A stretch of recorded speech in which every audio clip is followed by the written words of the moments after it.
दोस्तों नमस्ते प्रणाम। मैं हूं अंतिमा पांडे अपने यूट्यूब चैनल पर आप सभी दर्शकों का स्वागत एवं अभिनंदन करती हूं। एक छोटा सा सोहर गीत सुनाने जा रही हूं। जैसा लगेगा कमेंट करके जरूर बताना आप लोग। धन्यवाद।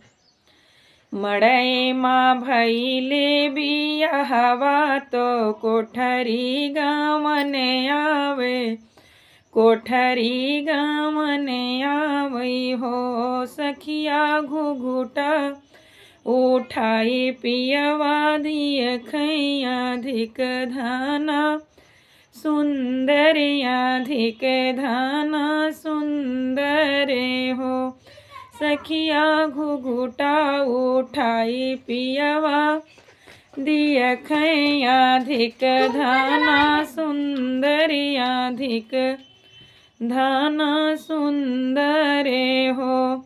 जिनकी हो घर से आंगनमा तो जिने बर्तन माजू तो जिने बर्तन माजू हो धाना जिने सीजू राम रसोइया चुनरिया तोहरी बची हैं, चुनरिया तोहरी बची हैं हो।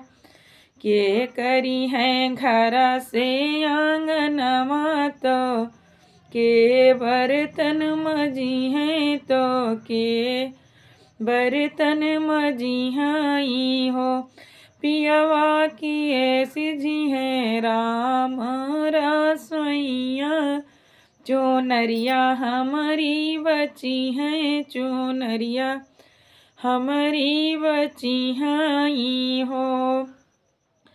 मैया मोरी करी है, मैया मोरी करी है घर से आंगनमा बहिनी बर्तन मजी हैं, बहिनी बर्तन मजी हैं हो।